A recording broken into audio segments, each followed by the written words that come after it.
Face it, who doesn't love to get a bargain every now and then? The thrill of the hunt and the joy of the purchase can give you a great rush. But when does shopping, or a love for shopping that is, turn into an obsession or possibly even an addiction? Joining us from New York to help us sort it all out is psychologist April Lane Benson, editor of the book I Shop, Therefore I Am. Welcome. You call this illness over-shopping, but what does that actually mean? I mean, at what point does someone become addicted to shopping? At the point where it's significantly impairing some aspect of your life. Either the most common is financial, you are in debt up to your ears, and it's adding a tremendous amount of stress in your life.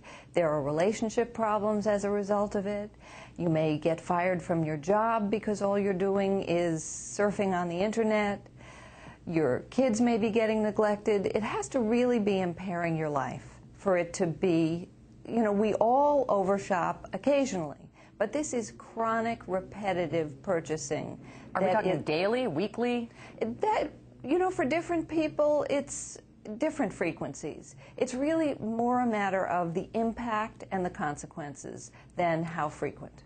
We're going to be talking to someone who actually has identified herself as an overshopper. She's joining us by telephone to tell us her shopping story. She is now a member of Debtors Anonymous, and to protect her anonymity, we are not going to be using her name. Welcome to Daily Cafe. Can you tell us your story?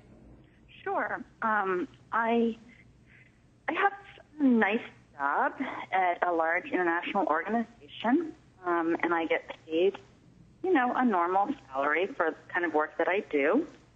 And I've been there about 10 years. When I got the job, it was more than I had ever earned, and I started just getting all the things I ever wanted. And what I didn't plan for were taxes. I was hired as a consultant, and I didn't put aside money for taxes. I just spent it. Oh. And so you found yourself broke, but then could not stop yourself from shopping? Was that it? Well, I think that the brakes were just put on for me because I couldn't shop. I just, you know, had spent all my money and was in debt to the IRS, and, you know, I was sort of in trouble, you know, with the IRS. And so that was what really, you know, was my kind of lockdown. But yeah, I just spent beyond my means. I just April, what is it that is so rewarding about shopping that someone may not understand the consequences? I mean, is it keeping up with the Joneses? Is it just literally having the possessions? Or is there some sort of a chemical release that gives them so much pleasure that they ignore the consequences? I think that all three of the reasons you've mentioned are true in different cases. We do know that there's a chemical high, the serotonin and dopamine. There's a surge in the brain, often in anticipation of the buy and at the time of the buy. Keeping up with the Joneses, which is so different than it used to be when the Joneses lived next door and had a lifestyle not so different from ours.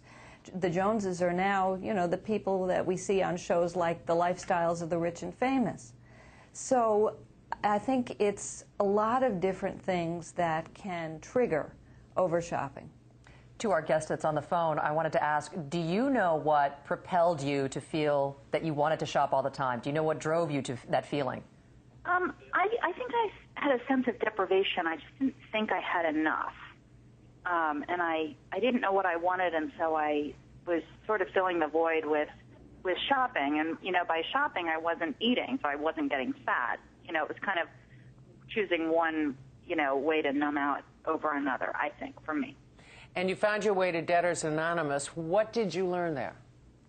Oh, I learned that I can have everything I want. I just can't always have it right now. And I can have everything I need without any doubt. That's what I've learned.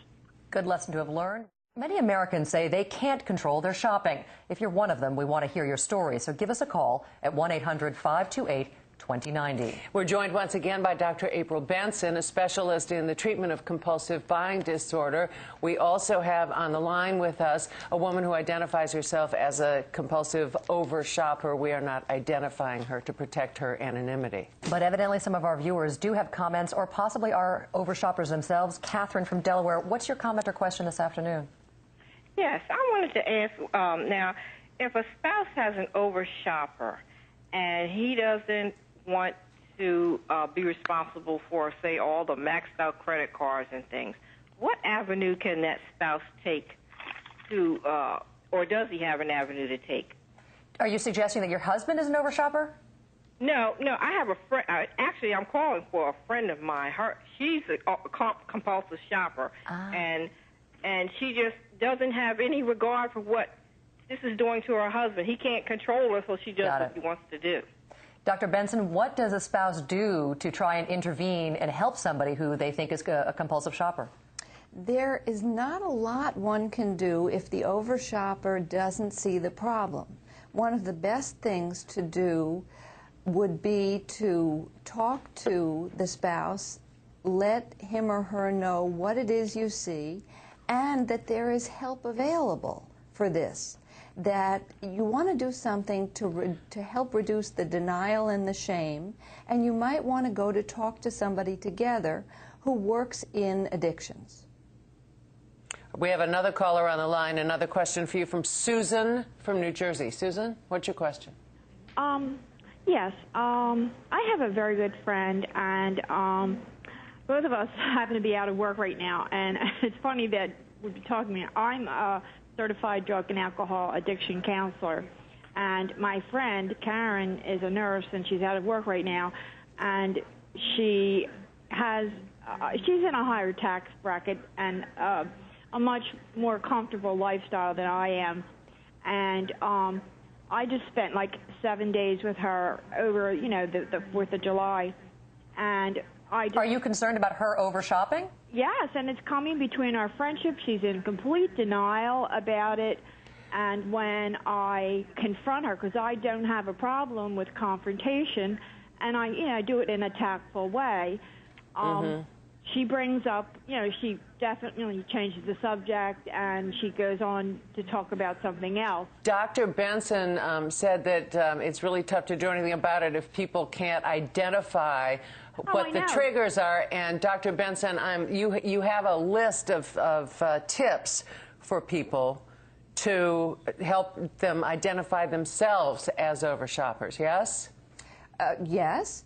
Do you spend more than you can afford? Do you feel guilty about the behavior? Do you try to hide from other people your spending habits? The list that we have on the screen right now, Dr. Benson, is first of all, identify your shopping triggers, right? Yes. And then pause before you buy. Absolutely. Write down everything you spend.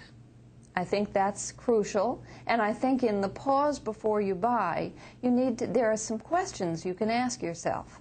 Why am I here? How do I feel? Do I need this? What if I wait? How will I pay? And where will I put it? Dr. Benson, for the caller from New Jersey, it sounds like her friendship is at a crisis point, and Susan obviously wants to help her friend. Is there some kind of an intervention that you can have, or is there some way that she can help her friend see that there's a problem? I think what she can say is how it feels